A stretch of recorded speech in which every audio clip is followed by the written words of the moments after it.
কি বেশি বাড়িয়ে বলছি নাকি? সূর্য তো উঠে গেছে, হযরত তো আমার আগে আলোচনা করছিলেন, সূর্য তো উঠে গেছে ওলামায়ে দেওবন্দের হাত ধরেই আফগানের জমিনে।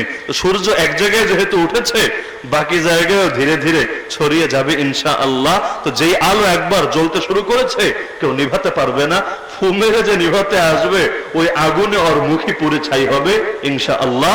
শুধু প্রয়োজন সবর করা, শুধু প্রয়োজন লেগে থাকা।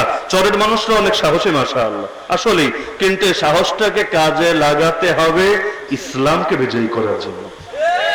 আমি বিজয়ী হলেই কি না হলেই কি, আমার দল বিজয়ী হলেই কি না হলেই কি, আমার গ্রামবাসী বিজয়ী হলেই কি না হলেই কি, কিন্তু ইসলাম যদি বিজয়ী হয় আমরা সবাই বিজয়ী। আর ইসলামকে যদি বিজয়ী করতে না পারি তাহলে আমরা সবাই কপাল পোড়া। তা আমাদের যত শক্তি, যত সাহস সব ব্যয় হবে ইসলামকে বিজয়ী করার জন্য। কে কোন দল, কে কোন মত, কে কোন সার্কেল, কে কোন মাসলাক, কে কোন মাশরাব সব ভুলে গিয়ে এখন মিশন বানান।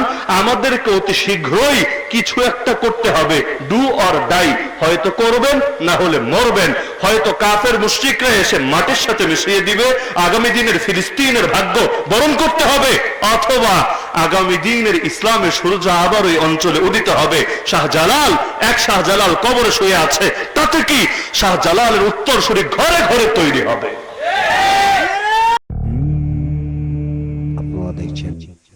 ইসলাম ইনশাআল্লাহ একদিকে জিহাদের মেহনত চলবে, আরেকদিকে দাওয়াতের মেহনত চলবে, আরেকদিকে আত্মশুদ্ধির মেহনত চলবে।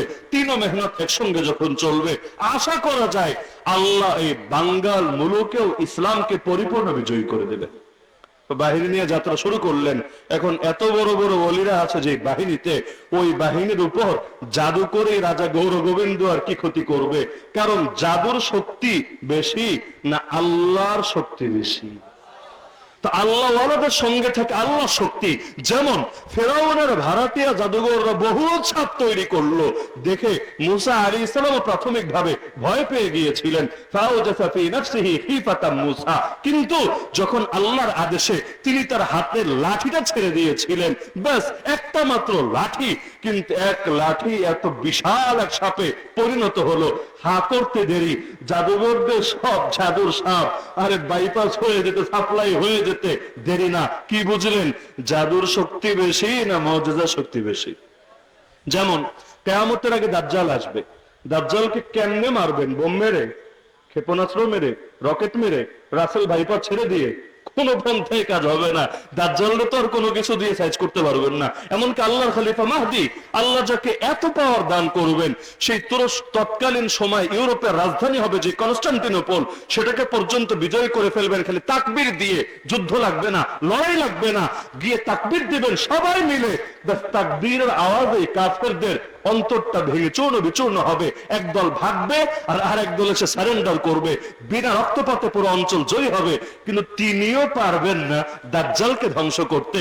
কিন্তু এই দাজ্জাল যখন শুনবে নবী ঈসা আলাইহিস সালাম তিনি আসমান থেকে দুই ফেরেশতার কাঁধে ভর দিয়ে দুনিয়াতে নেমে গিয়েছেন, ব্যাস খবর পাওয়ার পরই সে এমন ভাবে ভীত হবে যেভাবে আপনারা লবণ যদি ছেড়ে দেন পানির মধ্যে ওটার যে অবস্থা হয়, দাজ্জালের পরিণতি এমন হবে।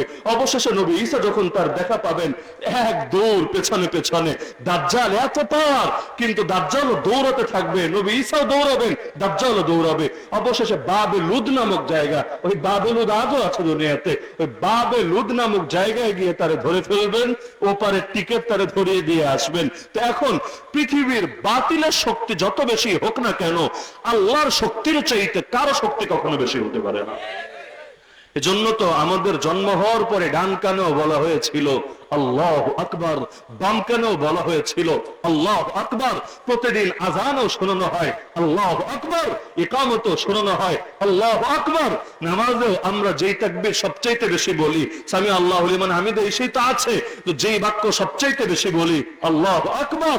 এমনকি যেদিন শেষ বিদায়ের পর আমাকে শুয়ে দেওয়া হবে তখনও শোনানো হবে আল্লাহু আকবার। আল্লাহু আকবার মানে কি? আমেরিকা বড়, ইন্ডিয়া বড়, র বড়, আইএসআই বড়, অথবা মোসাদ বড়, এগুলো না। আল্লাহু আকবার মানে একমাত্র আল্লাহ বড়। আল্লাহর বরত্বের সামনে দ্বিতীয় কারো বরত্বের কোনো তুলনাই চলতে পারে না। আল্লাহ সবচাইতে বড়, এই অনুবাদ দরকার নেই। আল্লাহ বড়, ব্যাস আল্লাহ বড়। আল্লাহ ছাড়া আর কোনো বড় আছে নাকি? ওয়ালাহুল কিবরিয়াউ ফিস সামাওয়াতি ওয়াল আরদ ওয়া হুয়াল আজিজুল হাকীম।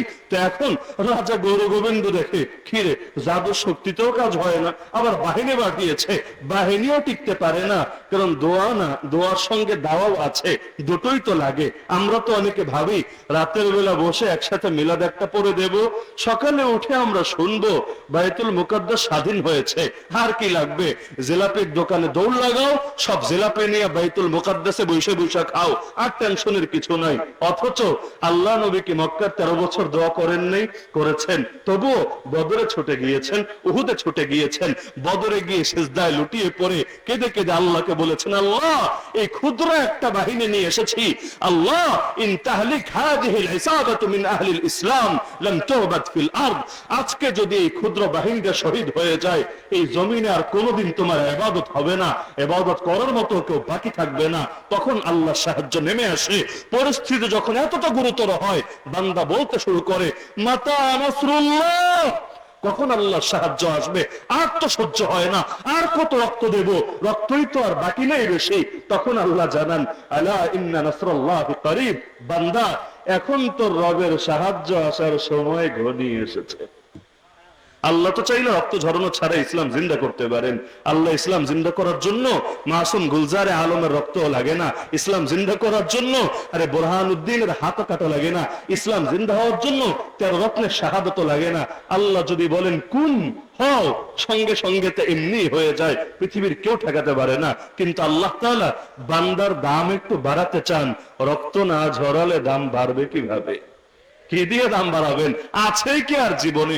আল্লাহর জন্য যদি একটু জান যায়, একটু মাল যায়, একটু সময় যায়, এগুলোই তো কিয়ামতের দিন পুঁজি হবে। না হলে এক ফোঁটা নাপাক পানি থেকে সৃষ্টি হয়ে এখনো নাপাকের টাঙ্কি হয়ে 2 দিন পর আবার নাপাক আর পোকামাকড়ের খাদ্যে পরিণত হয়ে এত বিশাল জান্নাতের আশা করব কিভাবে?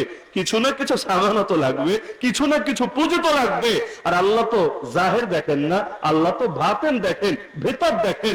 আরে কে কত লম্বা, কে কত খাটো, কে কত ধনী, কে কত গরিব, এগুলো দিয়ে তো কিছু আসা যায় না। ইন্নাল্লাহ লা ইয়ানজুরু ইলা সুওয়ারিকুম ওয়ালা ইলা আজসামিকুম ওয়ালাকিন ইয়ানজুরু ইলা কুলুবিকুম ওয়া আমালিকুম। এই যে কোরবানি গেল না, আমি 100% দায়িত্ববোধের সাথে বলছি, এবং কারো দ্বিমত করার কোনো সুযোগ নাই। এমন বহু আল্লাহর বান্দা আছে যারা একটা খাসি বা একটা বকরি কোরবানি করে আল্লাহর এতটা নৈকট্য সন্তুষ্টি অর্জন করে ফেলেছে, যেটা অনেকে 1 কোটি টাকার গরু কোরবানি দিয়েও হাসিল করতে পারেনি। কারণ কার মাল কত বেশি আল্লাহ এটা দেখবেন না, কার দিলে কি আছে আল্লাহ এটা দেখবেন। তাবুকের যুদ্ধে আবু বকর কি দান করেছিলেন, এর চাইতে ওমরের দানের পরিমাণ দ্বিগুণ ছিল। আর ওমর কি দান করেছেন, এর চাইতে ওসমানের দানের পরিমাণ বহুত বেশি ছিল। কিন্তু ইমানের পরীক্ষা আবু বকর চ্যাম্পিয়ন কিভাবে হয়েছিল? কারণ নবী ওমরকে জিজ্ঞাসা করেছিলেন, যদিও দেখতে ওসমানের চাইতে পরিমাণ কম, কিন্তু তিনি তো জানেন ওমরের ঘরে কি আছে না আছে, শ্বশুর বলে কথা। ওমর কি রেখে এসেছেন, কি নিয়ে এসেছেন? ওমর বললেন অর্ধেক অর্ধেক, 50-50, অর্ধেক রেখে এসেছি, অর্ধেক নিয়ে এসেছি। হ্যাঁ আবু বকর, আপনি কি রেখে এসেছেন, কি নিয়ে এসেছেন জিজ্ঞাসার দরকার নেই, দেখতেই তো পাচ্ছেন। আর তার ঘরে কি আছে নবীর চাইতে কে ভালো জানেন। আরে কি রেখে এসেছেন ঘরে বলেন না। আবু বকর রাদিয়াল্লাহু আনহু বললেন, আল্লাহ ওয়া রাসূলা, আল্লাহ ওয়া রাসূলা, আল্লাহ এবং তার রাসূলকে রেখে এসেছি। তো পরিমাণে কম, তাতে কি? ফয়সালা দেওয়া লাগলো না। ওমরই বলে উঠলো, হায় রে, ভেবেছিলাম আজকে আবু বকরকে হারাবো, কিন্তু বুঝে ফেলেছি আবু বকরের সঙ্গে টক্কর দেওয়া আমার সাধ্যের কথাই না। কারণ আবু বকর দান করেছেন, পরিমাণ রাখেন, আবু বকর দান করেছেন 100%, যা ছিল সব। ওমর দান করেছেন 50%, ওসমান দান করেছেন যা পরিমাণে অনেক বেশি, কিন্তু পার্সেন্টের বিবেচনা করলে হয়তো এর চাইতেও কম। তো এখন আল্লাহ তাআলা তো দিল দেখেন। আপনারা আছে 1 টাকা দিয়ে দিলেন, আর একজনের আছে কোটি কোটি টাকা, সে 1 লাখ টাকা দিয়ে দিল, তাহলে কোরবানি কার বেশি হলো? ওই যার 1 টাকা আছে, 1 টাকা দিল, ওই লোকেরই কিন্তু কোরবানি বেশি হলো। আজকাল তো আমরা পশু কোরবানি দেই, দিলের মধ্যে আলাদা ফিলিংসও কাজ করে না, ইমোশনও কাজ করে না, আবেগও কাজ করে না। অথচ কোরবানির মূলই ছিল ত্যাগ, কোরবানির মূলই ছিল সর্বস্ব বিসর্জন। ইব্রাহিম আলাইহিস সালাম জবাই করতে গিয়েছিলেন কি গরু, উট, ভেড়া, দুম্বা? আর নিজের পুত্রকে তিনি কি জানতেন যে তার পুত্র জবাই হবে না, বরং আবার জান নিয়ে ফিরে আসবে? না, তিনি তো প্রিপারেশন নিয়েই গিয়েছেন, তিনিও রেডি, সন্তান রেডি। ফালাম্মা আসলামা ওয়া তাল্লাহু লিল জাবিন, আরে সবাই নিজেকে সঁপে দিয়েছে আল্লাহর সামনে।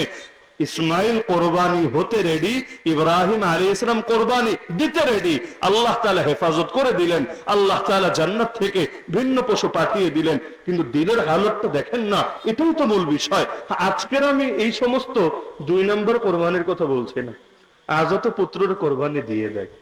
15 লাখ টাকার ছাগল 12 লাখ টাকায় কিনলে চিন্তা করে এই পুত্ররা যদি আমার পুত্র বলে পরিচয় দেই, আমার পরিণতি কি হবে? লুকিয়ে লুকিয়ে দ্বিতীয় বিয়ে করলে পুত্র আর কন্যার পরিচয় দিতেও তো মাথায় টেনশন কাজ করে। আর হুজুর মানুষ না হলে তো আর কেউ কাবির নামা খোঁজে না, যে তোমার কাবির নামাটা দেখাও দেখি, ধানমন্ডি তো ফ্ল্যাট কিনেছো, কাবির নামাটা শো করো। এটা হুজুরদের জন্য স্পেশাল। হুজুররা যেখানেই যাক কাবির নামা দেখাতে হবে, বুকের মধ্যে প্রিন্ট করে রাখবা যে হলো তোমার কাবির নামা। তো এখন দেখা যাচ্ছে যে বাচ্চা এত বড় হয়ে গেল তো জানেই না। আবার দেখা যাচ্ছে না, সবকিছু তাহকিক গবেষণা করে দেখা গেল এটাই বাবা, কিন্তু বাবা বলছে এই নামে আমার কোনো পুত্রই নাই, আমার কোনো আত্মীয় নাই, আমার চেনা জানা কেউ নাই। তোকে আসমান ফুটা হয়ে নাজিল হলো নাকি, নাকি জমিন ফাঁক হয়ে বের হলো? কিছু না, স্বার্থের কারণে পৃথিবীর বুকে পিতা তার পুত্রকে অস্বীকার করে বসলো। আরে এক দুনিয়ায় যদি খালি দুনিয়ার আইন কানুনের চিন্তা করে পিতা তার পুত্রকে এত সহজেই অস্বীকার করে বসতে পারে, কিয়ামতের দিন যখন জাহান্নামের আযাব সামনে দেখবে, হায় আল্লাহ, তখন কত পিতা, কত মাতা, কত ভাই, কত বোন নিজের রক্তের আত্মীয়কেই না অস্বীকার করে বসবে। আল্লাহ আমাদেরকে হেফাজত করুক। তো এই কোরবানির কথা আমি বলছি না। তো এখন সেই যে পুত্রকে কোরবানি দিতে গেলেন, এখানে যে তার অন্তরে যতটুকু ত্যাগ ছিল, এখন একজন মানুষের আছে 100 কোটি টাকা, কালা টাকা সাদা টাকা মিলে সে 1 কোটি টাকার পশু জবাই দিয়ে দিল। তাও কোরবানির দিন সকালে হাট থেকে আনালো, হুজুরে দিয়ে কসাইরে দিয়ে জবাই করে ঘরে বসে বসে কিছু খেলো আর কিছু দান টান করে দিল বিভিন্ন লোকদের মাধ্যমে। শেষ অন্তরে কতটুকুই প্রভাব পড়লো। একটা ঘটনা বলি প্রসঙ্গক্রমে, আমার 3 ঘটনা 2 ঘটনা মাঝখান দিয়ে শেষ। টের পাচ্ছেন কি পাচ্ছেন না আমি জানি না।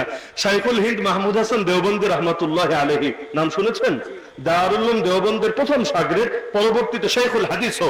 তিনি নিজের হাতে গরু পালতেন, ওই গরুরে কোরবানি দিতেন। নিজের হাতে গরু যেগুলো পালতেন, একবার এক গরুর সাথে এত মহব্বত হয়ে গিয়েছিল, যখন তিনি দারুল উলুম দেওবন্দে হাদিসের ক্লাস করাতে আসতেন, ওই গরুও তার পেছনে পেছনে আসতো। তিনি ঢুকে ক্লাসে বসতেন আর গরু বাইরে দাঁড়িয়ে থাকতো। তিনিও এটা আবেগ, গরুর আবেগটাকে মূল্যায়ন করতেন। তো তিনি আশপাশে যেখানে যেতেন গরুও সঙ্গে সঙ্গে গিয়ে হাজির হতো। কোরবানির দিন ওই গরুটাকে কোরবানি করবেন স্থির করলেন। কেন? কারণ আল্লাহ বলেছেন মহব্বতের জিনিস থেকে খরচ করলে সওয়াব পুরোপুরি পাওয়া যাবে। লান তানালুল বিররা হাত্তা তুনফিকু মিম্মা তুহিব্বুন। যেমন আমি বললাম যে মধ্যনগরের অমুক মসজিদের কাজ দরকার, টাকা দেন। কি দিলেন? 1 টাকার কয়েন, 2 টাকার কয়েন, 5 টাকার ছেঁড়া নোট, অথবা পকেটে একটা জাল টাকা ছিল আর কি, ওই জাল টাকার নোট। এগুলো দিতে গেলে আপনার অন্তরে কতটুকু কোরবানি লেগেছে? 1 টাকার 2 টাকার কয়েন দিলে তো ভিক্ষুকও আজকাল অনেক জায়গায় নিতে চায় না। শহরে আসেন না, দেখবেন ভিক্ষুক ফিরেও তাকায় না, আর মাইন্ডে নাই যে দিবি না তো দিবি না, ঠিক আছে, আমার অপমান করলে কেন রে?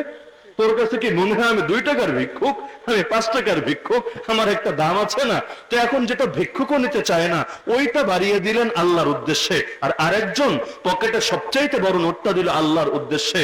দুটো কি কখনো সমান হবে? এই আয়াত যখন নাজিল হয়, এক সাহাবী তার বাগানে কাজ করছিলেন, ওই বাগানটা ছিল তার সবচাইতে বেশি প্রিয়। সঙ্গে সঙ্গে ছুটে গেলেন নবীজির কাছে, ইয়া রাসূলুল্লাহ, এই বাগানটাই দান করে দিলাম আমি। কেন? কারণ এই বাগানটাকে আমি সবচাইতে বেশি ভালোবাসি। আর কোরআন বলেছে মহব্বতের জিনিস খরচ করলেই পুরোপুরি সওয়াব পাওয়া যায়। তো কোরবানির দিন ওই গরু যেটাকে 1 বছর নিজে পেলেছেন, এবং যেই গরু তাকে এত মহব্বত করে, তাকে ছাড়া থাকতে পারে না, তারও অসহায় লাগে, ওই গরুরে নিজের হাতে গোসল করালেন, খুশবু লাগালেন, তার প্রিয় আইটেম গুলো খাওয়ালেন। এরপর শুয়ে দিয়ে যখন জবাই করতে শুরু করলেন, গরুর চোখ থেকেও পানি ঝরে, শাইখুল হিন্দের চোখ থেকেও পানি ঝরে। আমার একটা পরামর্শ থাকবে, আগামী কোরবানির আগে দেখা হোক বা না হোক, একটা পরামর্শ থাকবে। আগামী বছর এখানে যারাই কোরবানি দিবেন, পরামর্শ করতে বাধ্য না, তবে করলে ফায়দা হবে ইনশাআল্লাহ। চেষ্টা করবেন গরুই দেন ছাগলই দেন কিছুদিন আগে কিনতে। 1 মাস 2 মাস আগে কিনতে পারলে ভালো, তা যদি না পারেন অন্তত 1 সপ্তাহ আগে 10 দিন আগে কেনেন। একটু নিজে মাঠে নিয়ে আসেন, একটু ঘাস খাওয়ান, ছাগল হলে কাঁঠাল পাতা খাওয়ান, একটু মহব্বত তৈরি করেন, ওর সঙ্গে একটু সময় যাপন করেন। এভাবে যখন 5 দিন 10 দিন সময় দিবেন, দেখবেন আলাদা একটা মহব্বত কাজ করে। এরপর কোরবানির দিন নিজের হাতে জবাই দেন, হুজুরে দিয়া না, কসাইরে দিয়া না, নিজের হাতে দেন। আল্লাহ রসুল নিজের হাতে জবাই দিতেন না? আল্লাহ রসুল তিনি তো আদেশ দিলে সবাই তার আদেশ পূরণ করতে বাধ্য, এবং তারা এটাকে সৌভাগ্য মনে করত, নিজে জবাই করতেন। কেন?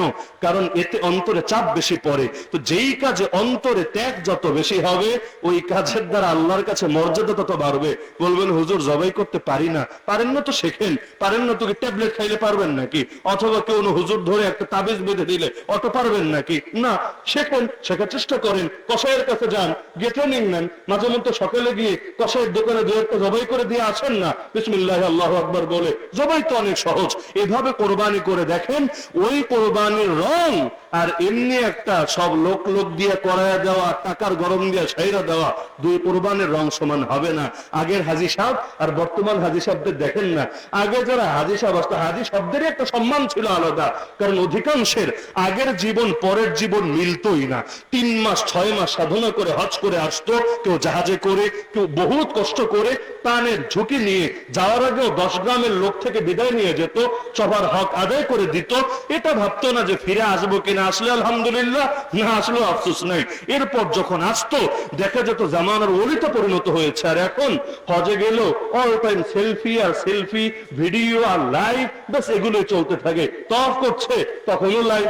আরে আল্লাহ রসুলের রওজার সামনে গিয়ে সালাম জানাবে, হ্যালো গাইস তোমরা দেখো আমি সালাম জানাচ্ছি। বাহ, কি আজিব তামাশা। এমনকি এই বছর আরাফার ময়দান তো হজের মূল একটা অংশ, ওকুফে আরাফা। আরাফার ময়দানে কাজ কি? দোয়া করা, খুতবা শোনা। এখানে বসে যে দোয়া করবে আল্লাহ দোয়া কবুল করে ফেলবেন। কত বড় সৌভাগ্যের ব্যাপার। এই বছর কয়েক কোটি জিবি, 100 জিবি না, 1000 জিবি না, কয়েক কোটি জিবি ইন্টারনেট ব্যবহার করেছে হাজিরা আরাফার ময়দানে বসে বসে। কাজটা কি আমারে বলেন? যে বাঙালিরা দেখাবে? দেখানোর জন্য এটা তো সরকারি ভাবেই সিস্টেম দেওয়া আছে। সবাই বাংলাদেশে বসে আপনি দেখতে পারবেন এখন হজের কি আমল হচ্ছে, সেখানে কি কথা বলছে, কিন্তু সবাই মিলে কি পরিমাণ ফেসবুক, কি পরিমাণ ইউটিউব ওখানে বসে চালায়। ফলাফল হাজির মধ্যেও হজের রং আসে না। অধিকাংশ হাজির দেখবেন আগের জীবন পরের জীবনে পার্থক্য পাবেন না। আগেও ছিল পাজি, পরেও রয়ে গেছে পাজি। এমন হয় নাকি? হয় না। কেন? কারণ দিলের কোরবানি নাই। পয়সা আছে, গিয়েছে একটা ফুডানি, একটা ট্যুর, একটা ট্রাভেল সেরে দিয়েছে। এভাবে হবে না। আল্লাহর কাছে দামি হতে চাইলে অন্তরের কোরবানি লাগবে নাকি লাগবে না? তা আগামী বছর যারা কোরবানি দিবেন কাজটা করবেন তো ইনশাআল্লাহ? আমি আগেই বলেছি করা জরুরি না, ফরজ ওয়াজিব কিছু না, কিন্তু এভাবে করলে দেখবেন ওই কোরবানিতে আলাদা মহাব্বত থাকবে এবং এটা অন্তরে আপনি অনুভব করতে পারবেন ইনশাআল্লাহ। তো সেই শাহজালাল রহমাতুল্লাহ আলাইহি সহ সেই বাহিনী গিয়ে সিলেটে ঢুকলেন। রাজা গৌর গোবিন্দ নাম শুনেই প্রাসাদ ছেড়ে পালিয়ে গেল। সেখানে আজান হলো, রাজা গৌর গোবিন্দর প্রাসাদ মাটির সাথে মিশে চূর্ণ বিচূর্ণ হয়ে গেল। পরবর্তীতে সেই ওলিরাই সারা অঞ্চলে ছড়িয়ে গিয়ে দাওয়াতের মেহনত করতে লাগলেন। এই যে সেই সৈয়দ নাসিরউদ্দিন সিপাহসালার রহমাতুল্লাহ আলাইহি, আমার বাড়িতে কখনো আসলে দেখবেন আমার বাড়ির একেবারে কাছেই তার কবর এখনো অবস্থিত। আর শাহজালালের কবর তো আপনারা অনেকে দেখেছেন, শাহপরান রহমাতুল্লাহ আলাইহির কবর দেখেছেন। তাহলে এক একজন এই যে এক এক জায়গায় কেন দাওয়াত দিতে দিতে ছড়িয়ে গিয়েছিলেন। তাহলে এই যে বাংলা অঞ্চলে 360 আউলিয়ার দ্বারা ইসলাম প্রতিষ্ঠিত হয়েছে, ছড়িয়েছে, বিশেষ করে সিলেট থেকেও সারা দেশে এই আলো আরো বিস্তৃত লাভ করেছে, এটা সবাই জানে। কিন্তু এর গোড়ায় যে গরু কোরবানির ইতিহাস লুকিয়ে আছে এটা অনেকে জানে না। গরু কোরবানির দ্বারা বা গরু কোরবানির বরকতে এই অঞ্চলে ইসলাম বিজয়ী হয়েছে। ওই যে শুরুতে বলেছিলাম কথাটা ভুল, কথাটা মিথ্যা, কথাটা অবাস্তব নাকি বাস্তব? তো এই তথ্য প্রমাণের আলোকে এটাই প্রমাণিত হচ্ছে। এবং আমার দিল বলে, দিল বলে, ভবিষ্যতের বাণী তো আমরা করতে পারি না, আমার দিল বলে এখন যেই ষড়যন্ত্র নতুন করে শুরু হয়েছে গরু কোরবানির বিপক্ষে, এর পরপরই ইনশাআল্লাহ আবারও গোটা হিন্দুস্তানের বুকে, শুধু বাংলাদেশ না, গোটা ভারতবর্ষের বুকে আবারও ইনশাআল্লাহ ইসলামের বিজয় হবে। কে আমার দিল সাক্ষ্য দেয়? আপনাদের দিল দেয় না? দেয় না? অন্ধকারের পরে আলো আসে, মেঘ কেটে গেলেই সূর্য বেরিয়ে আসে। তো বড় চাপ যাচ্ছে, বড় কষ্ট যাচ্ছে, কষ্ট তো আমরাও করেছি, কিন্তু ইনশাআল্লাহ এই কষ্টগুলো ইতিহাসে স্বর্ণের অক্ষরে লেখা হবে। আর যারা দালালি করে, দাগাবাজি করে, মাওলানা আফজল সাদি সাহেব তো শুরুতে বলছিলেন যে যারা 2 নম্বরই করে নিজেকে ভালো রাখার জন্য উম্মার সঙ্গে গাদ্দারি করছে, কাফের মুশরিকদের সুরে সুর মিলিয়ে কথা বলছে, অপেক্ষায় থাকেন। মির্জাফরদের আশপাশের নামের জায়গাগুলো খালি আছে, আগামী দিন এই জায়গাগুলো অনেকের দ্বারা ভরবে। তো এখন মির্জাফরের পাশে নাম উঠাবেন নাকি সুলতান টিপু শহীদের পাশে, শাহজালালের পাশে নিজের নাম উঠাবেন, নিজেই ডিসাইড করে নেন। বাকিটা সময় কথা বলবে। ইতিহাস কাউকে ক্ষমা করে না, ইতিহাসের বুকে কেউ পার পায় না। ইয়াজিদি হোক, ফেরাউনি হোক, নমরুদি হোক, একদিন না একদিন সবার মুখোশ খুলবে। জাতির রক্তের সাথে যারা গাদ্দারি করে ওদের মুখে কলঙ্ক লাগবেই লাগবে। সুতরাং ইসলামের বিজয়ের পক্ষে থাকতে রাজি আছেন না? আল্লাহ যদি চান এই শতাব্দী হবে ইনশাআল্লাহ ইসলামের বিজয়ের শতাব্দী। এখন 1445 হিজরি চলছে, নাকি 46? না 46 আসেনি, 45 হিজরি। আল্লাহ যদি চান ইনশাআল্লাহ 1500 আসার আগেই পৃথিবীর বুকে আবারও খেলাফত কায়েম হবে ইনশাআল্লাহ। কি বেশি বাড়িয়ে বলছি নাকি?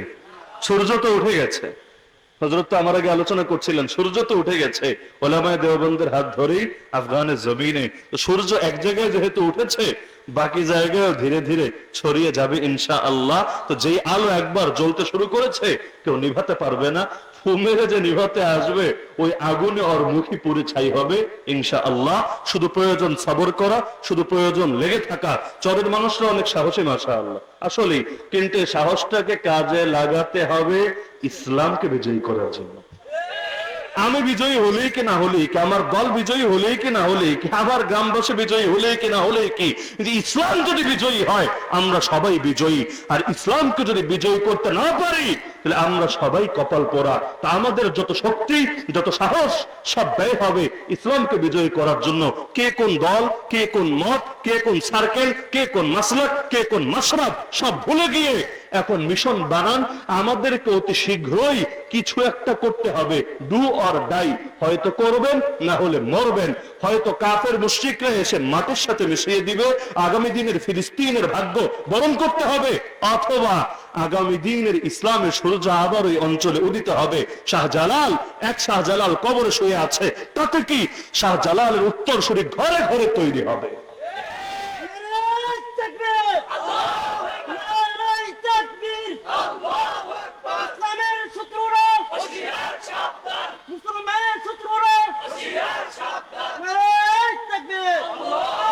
আল্লাহ তাআলা আমাদের সবাইকে 3 ঘটনা মনে আছে তো? আমার সাবজেক্ট যেটাই দেন আমি যেটা বলা সেটা বলেই ফেলবো ইনশাআল্লাহ। তো এখন ঘটনা বললাম 3টা, মানে হলো গল্পের মাহফিল আর কি, গল্পের আসর। কিন্তু গল্পের মধ্যেও যা বলা হয়েছে তো নাকি বলা হয় নাই? তো সুতরাং যে বার্তাটা আমি দিলাম ইনশাআল্লাহ প্রত্যেকে দিল দিয়ে এটাকে আঁকড়ে ধরার চেষ্টা করেন। আল্লাহর আযাবের ভয় অন্তরে লালন করেন। দুনিয়ার ভয়ের এত টেনশন নিয়ে লাভ নাই। পুরো বাংলাদেশ এখন যেই পরিমাণ রাসেল ভাইপারের ভয়ে ভীত।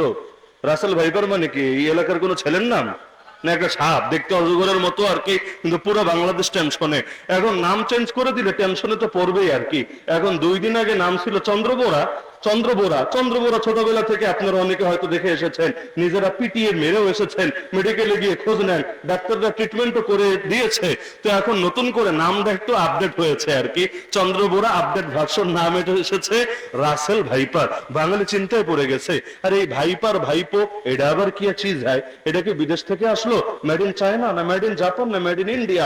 বহুত টেনশনে। আর গুজববাজরা তো বসেই আছে, কারণ এগুলো যত মার্কেটে ছড়ানো যাবে সিলেটের বন্যার কথা মানুষ তত ভুলে থাকবে, ব্যর্থতার চিত্রগুলো তত ডুবিয়ে রাখা যাবে, আর আলেম ওলামার উপরে যত জুলুম হয় এগুলো তো সব মিশে যাবে। ফিলিস্তিন নিয়ে, ধোকা খোলা নিয়ে মানুষ বহুত আন্দোলন করছিল, ওই সেন্টিমেন্টটা ঘুরিয়ে দেওয়া যাবে। কারণ আজে বাজে পুরো দেশ ডোবে পানিতে। এই যে আমি সিলেটে যেহেতু বাড়ি, ঈদের দিন ঈদের নামাজও পড়াতে যেতে পারি নাই, 10 কিলো রাস্তা 14 কিলো রাস্তা, এমন পানি, সুবহানাল্লাহ, মানে পানি পাড়ি দিয়ে ট্রাক পর্যন্ত রাজি হয় না। ট্রাক যে ভাই তোমার টাকা যত লাগে দিব, খালি এটা পাড়ি করে দিয়ে একটু নামাজটা ধরার ব্যবস্থা করো। না হুজুর, কয়দিন আগে এমন পানিতে নামিয়েছে, 40,000 টাকা লেগেছে আমার ট্রাক সারার জন্য, আপনি কত দিবেন? 500, 1000, 2000? আমার 40,000 লাগলে আপনার এই বরকতের আমার দরকার নাই, আমি পারবো না। ঈদের নামাজই শেষ, এরপর তো পুরো সিলেট ভাসলো আর ভাসলো। তা আমরা থেকে টেনশনে, আর মানুষ থেকে রাসেল ভাইপার নিয়ে। তো যেই পরিমাণ টেনশন থাকে গুজব ছড়ানো রাসেল ভাইপার নিয়ে, এর 10 ভাগের 1 ভাগ ভয় যদি থাকতো হিন্দুত্ববাদের আগ্রাসন নিয়ে, নাস্তিক্যবাদের আগ্রাসন নিয়ে, কাফের মুশরিকদের ষড়যন্ত্র নিয়ে, আল্লাহর আযাব আর গজবের ভয় নিয়ে, আজকে হয়তো বাংলাদেশের চিত্রটা আরেকটু ভিন্ন হতো।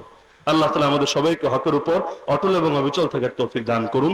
আল্লাহ তাআলা আপনাদের নওজওয়ানদেরকে, যারা অনেক কষ্ট করে আজকের এই মাহফিলকে সফল করেছেন, তাদের সবাইকে জামানের ওমর, জামানের হামজা, জামানের খালিদ হিসেবে কবুল করুন। সবাই দুরূদ শরীফ পাঠ করি।